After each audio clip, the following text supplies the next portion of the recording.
Good morning to all of you. जब तक आप साथ हैं हम खास हैं, और जब तक आप साथ रहेंगे हम खास रहेंगे। आप सभी लोगों का बहुत बहुत स्वागत है हमारे YouTube channel easy to learn में। तो सीटेट में हमारे सारे टीचर्स आप लोगों को बता ही चुके हैं क्या क्या सिलेबस आना है, कि पेडोलॉजी है, आपकी मैथ है, हिंदी या इंग्लिश, हिंदी इंग्लिश संस्कृत, और एक टॉपिक आता है एनवायरमेंट साइंस का। एनवायरमेंट साइंस कहने के लिए तो पर्यावरण रसायन है, बट अब एनवायरमेंट के में भी काफी सारे चेंजेस कर दिए गए हैं। एनवायरमेंट में ही जो 30 क्वेश्चन जो दिए जाते हैं, उन 30 क्वेश्चनों में आपको इतिहास, भूगोल, नागरिक शास्त्र, संविधान, साइंस, साइंस में भी फिजिक्स, केमिस्ट्री, बायोलॉजी, सारे क्वेश्चन उसके अंदर ऐड होते हैं। तो कुछ टॉपिक को लेकर हम आपके सामने आए हैं और कोशिश करेंगे कि कम समय में हम ज्यादा से ज्यादा चीजें आप तक पहुंचाने का प्रयास कर सकें। इस क्रम में आज हमारा पहला टॉपिक है आवर फूड, यानी हमारा भोजन। इसका एक क्वेश्चन 100% आता है, आप किसी भी प्रैक्टिस सेट में देख लीजिएगा, चाहे वो विटामिन से रिलेटेड हो, चाहे कार्बोहाइड्रेट से रिलेटेड हो, चाहे प्रोटीन या मिनरल्स किसी से भी हो, एक क्वेश्चन इसका कंफर्म आ जाता है। तो सबसे पहले हम हमारे भोजन की जानकारी थोड़ी सी आपको प्रोवाइड कराएंगे। हमारा भोजन 5 कंपोनेंट से मिलकर बना होता है, जिसमें सबसे पहले आता है कार्बोहाइड्रेट।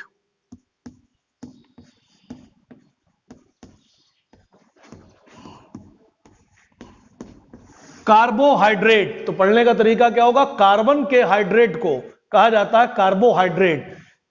3 एलिमेंट से मिलकर बना होता है। पहला सवाल, CHO, C यानी कार्बन, हाइड्रोजन, ऑक्सीजन। इसमें रेशियो होता है 1:2:1 का, यानी इसमें 1 भाग कार्बन, 2 भाग हाइड्रोजन और 1 भाग ऑक्सीजन का होता है। कार्बोहाइड्रेट को 2 वर्गों में बांटा जाता है, पहला शुगर, दूसरा नॉन शुगर। शुगर यानी शर्कराएं जो मीठी होती हैं, नॉन शुगर जो मीठी नहीं होती हैं। अब शर्कराओं को 2 वर्गों में बांटा जाता है, पहला होता है मोनोसेकेराइड, दूसरा होता है डाइसेकेराइड। मोनोसेकेराइड्स वे सेकेराइड्स होते हैं जो स्वाद में मीठे होते हैं लेकिन जिनका जल अपघटन नहीं होता। तो आपका दूसरा सवाल C6H12O6। कार्बोहाइड्रेट को 2 वर्गों में बांटा जाता है। सबसे पहले होती हैं शर्कराएं, दूसरी होती हैं अशर्कराएं यानी शुगर्स एंड नॉन शुगर्स। शर्कराओं को बांटा जाता है मोनोसेकेराइड, डाइसेकेराइड, ओलिगोसेकेराइड्स। अब बात आती है मोनोसेकेराइड्स क्या होते हैं। वे सेकेराइड्स जिनका जल अपघटन नहीं किया जा सकता वो कहलाते हैं मोनोसेकेराइड। इसके बेस्ट एग्जांपल है ग्लूकोज और फ्रक्टोज। ग्लूकोज और फ्रक्टोज दोनों का फार्मूला सेम होता है, फार्मूला होता है C6H12O6, पर दोनों में थोड़ा सा डिफरेंस होता है। अगर आप इसकी डीप स्टडी में जाएंगे तो आपको पता चलेगा कि ग्लूकोज के अंदर एल्डिहाइड ग्रुप होता है और फ्रक्टोज के अंदर कीटोज ग्रुप होता है। तो दोनों के ग्रुप में फर्क होता है, दोनों की संरचना में फर्क होता है, लेकिन दोनों का फार्मूला सेम होता है। डाइसेकेराइड्स वो होते हैं जिनका जल अपघटन कराने पर मोनोसेकेराइड के 2 अणु प्राप्त होते हैं। तो घर में जो आप चीनी इस्तेमाल करते हैं, शक्कर, जिसको हम लोग बोलते हैं स्यूक्रोज, जिसका फार्मूला होता है C12H22O11। 12-22-11 इसका कोड वर्ड होता है। जब आप इसको पानी में डालते हो तो इसको पानी में डालते ही ग्लूकोज और फ्रक्टोज यानी ये 2 अणुओं में टूट जाता है, यानी सुक्रोज जो होता है, सुक्रोज, इसको बोला जाता है डाइसेकेराइड। एक बार फिर मैं क्लियर कर दूं कि कार्बोहाइड्रेट हमारे शरीर को ऊर्जा प्रदान करने का कार्य करते हैं। कार्बन के हाइड्रेट को कार्बोहाइड्रेट कहते हैं। कार्बोहाइड्रेट मिलकर बना होता है कार्बन, हाइड्रोजन और ऑक्सीजन से। इसमें तीनों तत्वों का अनुपात होता है 1:2:1। कार्बोहाइड्रेट को 2 वर्गों में बांटा जाता है, पहले होते हैं शुगर्स, दूसरे होते हैं नॉन शुगर्स। शुगर्स यानी स्वाद जो मीठे होते हैं वो कहलाती हैं शर्कराएं। इनको बांटा जाता है मोनोसेकेराइड, डाइसेकेराइड, ओलिगोसेकेराइड। मोनोसेकेराइड बेसेकेराइड होते हैं जिनका जल अपघटन नहीं होता है, best example glucose and fructose. Disaccharides वे होते हैं जो जल अपघटित होकर कम से कम 2 अणु देते हैं, जैसे सुक्रोज जिसको हम लोग शक्कर या चीनी बोलते हैं। जब इसको पानी में डाला जाता है तो हमको ग्लूकोज और फ्रक्टोज प्राप्त हो जाता है। उसी प्रकार से आता है पॉलीसेकेराइड्स। पॉलीसेकेराइड्स कभी भी स्वाद में मीठा नहीं होता है। पिछले अगर आप प्रैक्टिस सेटों को उठा के देखेंगे तो पॉलीसेकेराइड्स का एक क्वेश्चन बहुत ज्यादा रिपीट हुआ था कि पॉलीसेकेराइड्स के एग्जाम्पल मैं आपको बता दूं, जैसे आपका इंसुलिन है, सेलुलोज है, स्टार्च है, ये सारे पॉलीसेकेराइड्स के एग्जाम्पल हैं। ये होते तो कार्बोहाइड्रेट्स हैं लेकिन ये कभी भी स्वाद में मीठे नहीं होते। इसके बाद सेकंड कंपोनेंट आता है प्रोटीन। प्रोटीन के बारे में आप जानते होंगे कि प्रोटीन की खोजकर्ता कौन थे? बर्जीलियस। बर्जीलियस का नाम आप सभी लोगों ने सुना होगा, जिन्होंने वाइटल फोर्स थ्योरी यानी जैव शक्ति सिद्धांत को दिया था, जिसका खंडन इन्हीं के शिष्य फ्रेडरिक बोलर ने प्रयोगशाला में सबसे पहली बार अमोनियम साइनेट को गर्म करके यूरिया का निर्माण करके किया। तो बर्जीलियस ने प्रोटीन के बारे में बताया, लेकिन कभी कभी कंफ्यूजन हो जाता है और ऑप्शन में बर्जीलियस होता ही नहीं है। तो याद रखिएगा कि प्रोटीन के बारे में दो नाम आते हैं, पहला नाम आता है बर्जीलियस का और दूसरा नाम आता है मूल्डर का। प्रोटीन एक्चुअल में क्या है? प्रोटीन जटिल नाइट्रोजन युक्त पदार्थ होता है जो हमारे शरीर में ग्रोथ करता है, हमारी शरीर की कोशिकाओं की टूट फूट की मरम्मत का कार्य करता है, यानी प्रोटीन हमारे लिए बहुत ही ज्यादा आवश्यक होता है। बात आती है कि किन चीजों को खाने से हमारी बॉडी में प्रोटीन चला जाता है, तो इसकी एक छोटी सी ट्रिक है जो मैं आपको बताना चाहूंगा। मौसा, सोया, दादू, अम्मा। एक सिंपल सा फनी सा डायलॉग है, मौसा, सोया, दादू, अम्मा। ये प्रोटीन के मेन सोर्सेज होते हैं क्रम से, जिसमें से मौसा यानी क्या? मशरूम। सेकंड आता है सोयाबीन। थर्ड आता है दाल। फोर्थ आता है दूध। फिफ्थ आता है अंडा और उसके बाद आता है मांस।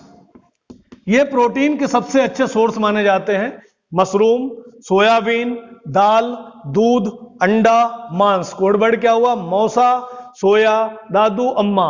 मौसा यानी मशरूम, सोया यानी सोयाबीन, दा मतलब दाल, दू मतलब दूध, आ मतलब अंडा और मा मतलब मांस। रोग के बारे में आपको पता ही होगा कि प्रोटीन की अगर कमी हो जाए तो क्वाशरकोर नामक रोग हो जाता है। शरीर में कोशिकाओं की टूट फूट की मरम्मत आसानी से नहीं हो पाती है और व्यक्ति की ग्रोथ रुक जाती है। थर्ड नंबर पर आता है विटामिन। विटामिन का क्वेश्चन मैं श्योर हूं कि 100% आपको एक मिल ही जाएगा और विटामिन में आप बिल्कुल कंफ्यूज नहीं होंगे। अगर आप 5 मिनट की थोड़ी सी ट्रिकों पर ध्यान दे दें तो विटामिन का क्वेश्चन आपका बिल्कुल क्लियर हो जाएगा। सबसे पहले हमारे दिमाग में बात आती है कि विटामिन क्या होते हैं। विटामिन हमारे शरीर को कोई भी ऊर्जा प्रदान नहीं करते हैं, फिर भी हमारे शरीर के लिए बहुत ज्यादा आवश्यक होते हैं। विटामिन की कमी से डेफिशिएंसी डिजीज यानी अभाव रोग हो जाते हैं। विटामिन कौन कौन होते हैं? Vitamin A, vitamin B, vitamin C, vitamin D, vitamin E और विटामिन के। इतने विटामिन होते हैं। विटामिन की खोज करने वाले वैज्ञानिक का नाम था फंक, और अगर यह ऑप्शन में ना हो तो आप टिक कर दीजिएगा AI लुमिन, LUMIN। अब आप सोच रहे होंगे इन दोनों में कंफ्यूजन क्या है, तो एक ने खोज करी थी, एक ने नाम रखा था, बट ये डिपेंड करता है कि पेपर में वो किस लेवल का क्वेश्चन पूछते हैं। अगर ये ऑप्शन नहीं होगा तो आप इसको टिक कर देंगे। अब इसके बाद बात करते हैं कि विटामिन का वर्गीकरण किस तरीके से किया गया। विटामिन का वर्गीकरण किया गया उसकी घुलनशीलता के आधार पर, घुलने की क्षमता के आधार पर। तो इसको दो वर्गों में बांटा गया, सबसे पहले वाटर और दूसरा क्या? फैट्स यानी क्या? बसा। पानी में घुलनशील विटामिन होते हैं विटामिन बी और सी, और जल में और बसा में घुलनशील विटामिन होते हैं vitamin A, vitamin D, vitamin E और विटामिन के।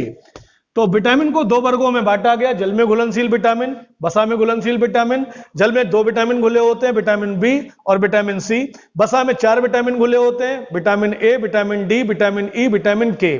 इसका कोड वर्ड क्या है? अधिक। ये इसका कोड वर्ड है ADEK, अधिक। और इसका कोड वर्ड भूमिका चावला, बी माने भूमिका, सी माने चावला। यानी जल में घुलनशील विटामिन हो गए बी और सी, और 4 विटामिन कौन कौन से? ADEK, ये बसा में घुलनशील विटामिन होते हैं। अब आप बात करते हैं विटामिन के जो रासायनिक नाम हैं उनको याद करने का तरीका। सबसे पहले आपको पता ही होगा इनमें सबसे बड़ा विटामिन विटामिन बी होता है, जिसे बी कॉम्प्लेक्स भी बोलते हैं। इसकी स्टडी अभी हम अलग से आपको कराएंगे। सबसे पहले विटामिन के रासायनिक नाम आपको हम सिखा दें। उसको सीखने से पहले एक कोड वर्ड को आप 2 से 3 बार बोल दीजिए, रथ एक टॉफी। रथ एक टॉफी, यानी रा माने रेटिनॉल, रेटिनॉल। था माने थायमीन, ए माने एस्कार्बिक एसिड,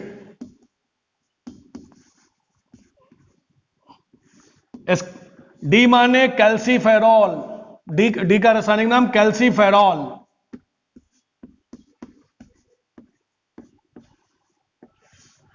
ई का रासायनिक नाम टोकोफेरॉल।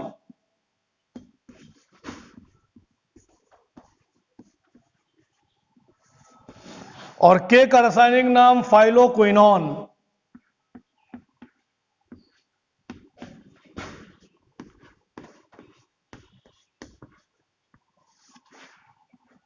एक बार फिर सारे विटामिन के रासायनिक नाम को याद करने के लिए एक सिंपल सी लाइन है, रथ एक टॉफी। रा माने रेटिनॉल, था माने थायमीन, ए माने एस्कार्बिक एसिड, का माने कैल्सीफेरॉल, टा माने टोकोफेरॉल और फी माने फाइलोक्विनोन। ये 6 के 6 विटामिन के रासायनिक नाम हो गए। एक सवाल इससे बन जाता है जिसको याद करने में आपको कोई कठिनाई नहीं होगी। सिंपल सा कोड वर्ड है, रथ एक टॉफी। अब बात आती है कि इन विटामिन की कमी से होने वाले रोगों को आप कैसे याद रखेंगे जिससे आप बिल्कुल भी कंफ्यूज ना हो। तो उसके लिए एक सिंपल सी बात, फिर एक लाइन में आपको याद दिलाऊंगा, रबे सरी बार। आपको 2 से 3 बार केवल बस चीजों को रिपीट करना है और आराम से आपको पूरा कॉन्सेप्ट क्लियर हो जाएगा। जैसे विटामिन ए की कमी से कौन सा रोग होता है? रतौंधी। रतौंधी में आप जानते ही होंगे रात के समय धुंधला दिखाई पड़ता है। विटामिन बी की कमी से रोग कौन सा होता है? Berry berry.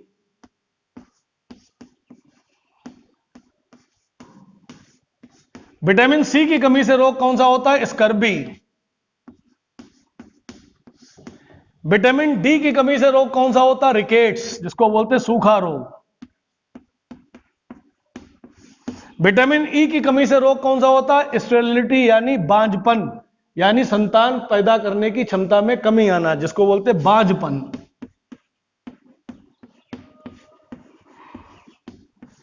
और विटामिन के की कमी से होने वाला रोग होता है रक्त का थक्का ना जमना।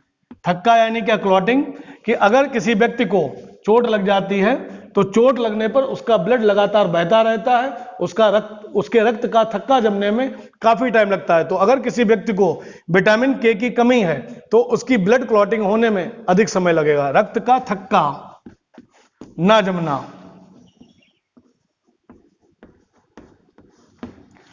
इसके बाद विटामिन बी की मैं बात कर रहा हूं, क्योंकि विटामिन बी सबसे बड़ा विटामिन होता है, इसीलिए इसको बोला था विटामिन बी कॉम्प्लेक्स। इसके अंतर्गत आता है vitamin B1, बी2, B3, B5, B6, बी7, B12. अब चूंकि समय कम है, आप ये भी चाहोगे कि इसमें बिल्कुल सटीक आंसर हमको मिल जाए या सही क्वेश्चन की जो आ ही जाए लगभग, तो सबसे ज्यादा एग्जाम में बी5 पूछा जाता है, बी6 पूछा जाता है और बी12 पूछा जाता है। प्रैक्टिस सेटों में उठा के देख सकते हैं। तो इनके रासायनिक नाम बहुत पूछे जाते हैं। तो जैसे विटामिन बी1 का रासायनिक नाम होता है थायमीन, बी2 का राइबोफ्लेविन, बी3 का पेंटोथोनिक अम्ल, बी5 का निकोटिनेमाइड्स, बी6 का पायरिडॉक्सिन, बी7 का बायोटीन, बी12 का साइनोकोवालामिन। अब आप देखिए इसमें मिसिंग केवल कौन है? 4। और इसके अंदर मिसिंग कौन है? 8, 9, 10, 11, यानी 1, 2, 3। 3 के बाद मिसिंग कौन है? 4। फिर 5, 6, 7, फिर मिसिंग कौन है? 8, 9, 10, 11, फिर सीधे कौन आ गया? 12 पर। अब बात आती है कि इनके रासायनिक नामों को आप याद कैसे करेंगे। तो सिंपल सी एक लाइन आपको बोलनी है, थारा पैनी पाबा सा। थारा पैनी पाबा सा, ये कोड वर्ड क्या है? ये जैसे हमने बनाया आप भी आराम से बना सकते हैं। सबके पहले पहले अक्षरों को आप उठा सकते हैं। था मतलब थायमीन, रा मतलब राइबोफ्लेविन, पै मतलब पेंटेथोनिक अम्ल, नी मतलब निकटेनामाइड्स, पा मतलब पायरिडॉक्सिन, बा मतलब बायोटीन, सा मतलब साइनोकोवालामिन। तो कोड वर्ड क्या बना? थारा पैनी पाबा सा। थायमीन, राइबोफ्लेविन, पेंटेथोनिक अम्ल, निकेटिनामाइड्स, पायरिडॉक्सिन, बायोटीन एंड साइनोकोवालामिन। इसके बाद इनसे कौन कौन से रोग होते हैं? तो विटामिन बी की कमी से होने वाले कौन कौन से रोग हैं, इनको आपको एक हम ट्रिक के माध्यम से याद कराएंगे। सबसे पहले विटामिन बी1 की कमी से रोग होता है बेरी बेरी। बी2 की कमी से होता है कीलोसिस, कीलोसिस में त्वचा फटने लगती है। विटामिन बी3 की कमी से होता है बालों का सफेद होना, ये क्वेश्चन बहुत आता है, बालों के सफेद होने के लिए रिस्पॉन्सिबल कौन है? Vitamin B3। विटामिन B5 की कमी से होता है पेलेग्रा, ये भी एक त्वचा से संबंधित रोग है, त्वचा पर, स्किन पर कई सारे स्पॉट्स पड़ जाते हैं। विटामिन B6 की कमी से एनीमिया यानी खून की कमी हो जाती है।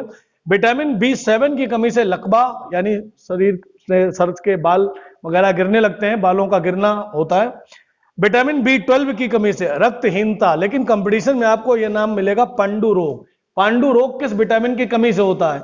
तो विटामिन B12 की कमी से पांडु रोग होता है। वही तरीका, सबका एक एक अक्षर आप उठा लीजिए। तो आपने उठाया बेकी बापे ए ल र, बेकी बापे ए ल र। बे मतलब बेरी बेरी, की मतलब किलोसिस, बा मतलब बालों का सफेद होना, पे मतलब पेलेग्रा, ए मतलब एनीमिया, ला मीन्स लकवा और रा मतलब रक्तहीनता। बेकी बापे एल ए ल र, इस कोड वर्ड की सहायता से आप इन सारे विटामिन की कमी से होने वाले रोगों को आसानी से ज्ञात कर सकते हैं। और एक छोटी सी बात और आपको बता दूं, विटामिन जो खोजे गए हैं, जिनके खोजकर्ता पता चले हैं, वो 4 विटामिन के पता चले हैं, vitamin A, vitamin B, vitamin C और विटामिन डी। इसका भी कोड वर्ड मैं आपको बता दूं, इसका कोड वर्ड होता है मैं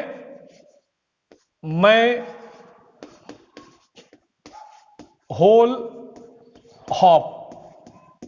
मैं होल हॉप यानी मैं माने मैकुलन विटामिन ए के खोज करता, मैं माने मैकुलन विटामिन बी के खोज करता, होल मतलब होल कट विटामिन सी के खोज करता और हॉपकिंस विटामिन डी के खोज करता। मैकुलन होल कट एंड हॉपकिंस। एक बार फिर, मैं होल हॉप विटामिन ए के खोज करता मैकुलन, विटामिन बी के खोज करता मैकुलन, विटामिन सी के खोज करता होल कट और विटामिन डी के खोज करता हॉपकिंस। यह था हमारे विटामिन का एक बहुत ही इंपॉर्टेंट टॉपिक। इसको आप स्टडी करिए, इससे एक प्रश्न आपको जरूर मिलेगा। कल एक नए वीडियो के साथ आपके सामने उपस्थित होऊंगा और कम समय में कोशिश करूंगा कि आपको ज्यादा से ज्यादा चीजें हम प्रोवाइड करा सकें। हमारे साथ बने रहिए, वीडियो को ज्यादा से ज्यादा शेयर करिए, लोगों तक हमारे मैसेज को कन्वे कीजिए। एक छोटा सा प्रयास है कि आप लोग घर बैठे हैं, पढ़ाई चूंकि क्लासरूम में नहीं हो सकती है, तो छोटे छोटे वीडियो के माध्यम से हम आपकी पढ़ाई को आगे बढ़ा सकें। Thank you. कल एक नए वीडियो के साथ आपसे फिर मिलते हैं।